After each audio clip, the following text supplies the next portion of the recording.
que je me suis aperçue qu'il y avait en fait tout un pan de la culture coloniale qui était complètement ignoré, notamment dans le domaine de la création artistique, et qu'il fallait creuser cette question. Et j'ai choisi de faire une thèse, de commencer un doctorat il y a 2 ans. C'est en élaborant le sujet de recherche de mon Master 2, donc un sujet, Master 1 et 2, un sujet qui portait sur la patrimonialisation des arts dits indigènes dans les colonies françaises d'Afrique subsaharienne. Quand je parle d'art indigène, on parle aussi parfois d'art colon, le terme se retrouve. J'évoque les productions autochtones fabriquées par les artisans sur les territoires colonisés, donc AOF, on est sur toute la partie Afrique de l'Ouest, mais aussi AEF, donc Afrique équatoriale française, ainsi que les 2 pays, donc territoires sous mandat, le Togo et le Cameroun.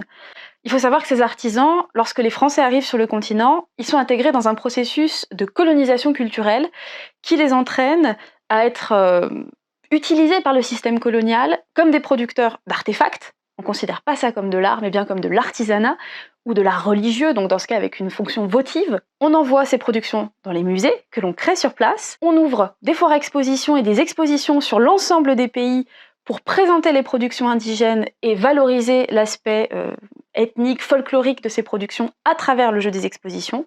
Et on ouvre également des écoles, les colons ouvrent des écoles pour réapprendre aux artisans leurs propres traditions. Donc on est sur un système comme ça qui fonctionne sur 3 piliers qui sont corrélés, qui fonctionnent ensemble, qui marchent ensemble.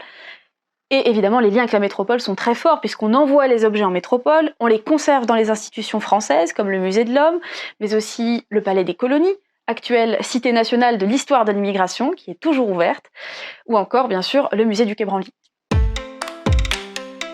Alors, j'ai ma problématique, elle est en fait c'est une problématique en étage, à tiroir comme on les appelle.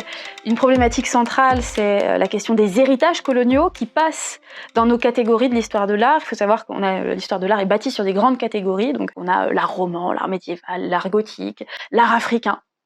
Art africain, qu'est-ce que c'est que ce truc? Art africain, ça regroupe 54 pays, des milliers de peuples, des centaines de langues, et on appelle ça art africain. Bon. Cette classification-là, elle nous vient du 19e siècle, et les découpages qu'on y trouve à l'intérieur sont des découpages ethniques issus du monde colonial.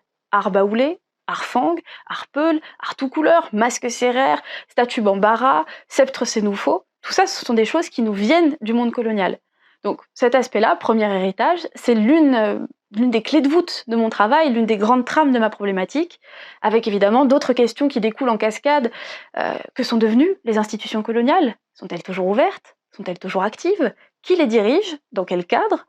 Est-ce qu'on a des archives évidemment, mais ça c'est la partie terrain.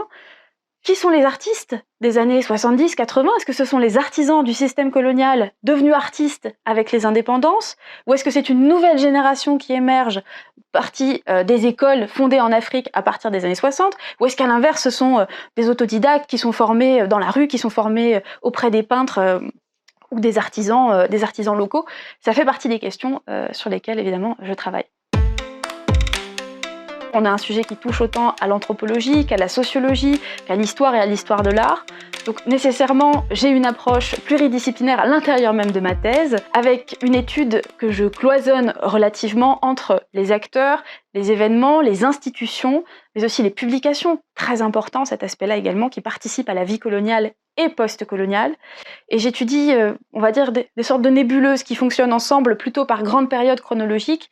On pourrait distinguer 4 grandes phases dans ma thèse, donc des années 1895 jusqu'aux années 30, apogée du monde colonial, les années 30 jusqu'aux années 60, déclin du monde colonial et arrivée des indépendances politiques et géographiques des pays, les années 60 à 80, avec le renouvellement de cette génération d'artistes qui commence à se faire connaître et le développement de cette notion d'art africain contemporain, puis des années 80 à 2005, où là on est sur la pleine expansion, la figure de l'artiste contemporain est reconnue, on organise des expositions d'art africain contemporain, on s'intéresse aux héritages coloniaux, donc on a vraiment 4 phases comme ça qui sont très distinctes et qui me servent à découper mon travail et à l'intérieur de ces 4 phases, à intégrer des groupes d'individus, d'événements, d'institutions, de publications qui fonctionnent ensemble.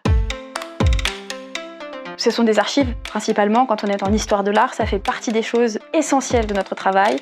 Surtout quand on veut respecter la véracité des faits historiques, il faut revenir aux sources et aux archives, c'est primordial. Donc j'ai d'ores et déjà dépouillé, ce qu'on appelle, donc je pratique un dépouillement d'archives dans certaines institutions, par exemple le musée du Quai Branly, qui conserve les archives du Musée national des arts d'Afrique et d'Océanie. Ça, c'est un premier travail de terrain qui est fait et qui est encore en cours à l'heure actuelle. Et en septembre de cette année, je me rends à Dakar pour dépouiller cette fois-ci les archives nationales du pays et étudier davantage en profondeur le système culturel colonial qui s'est implanté en AOF, puisque les archives de l'AOF y sont conservées, ainsi que les archives d'institutions qui fonctionnent toujours et qui étaient pourtant des institutions coloniales, qui sont toujours actives là-bas.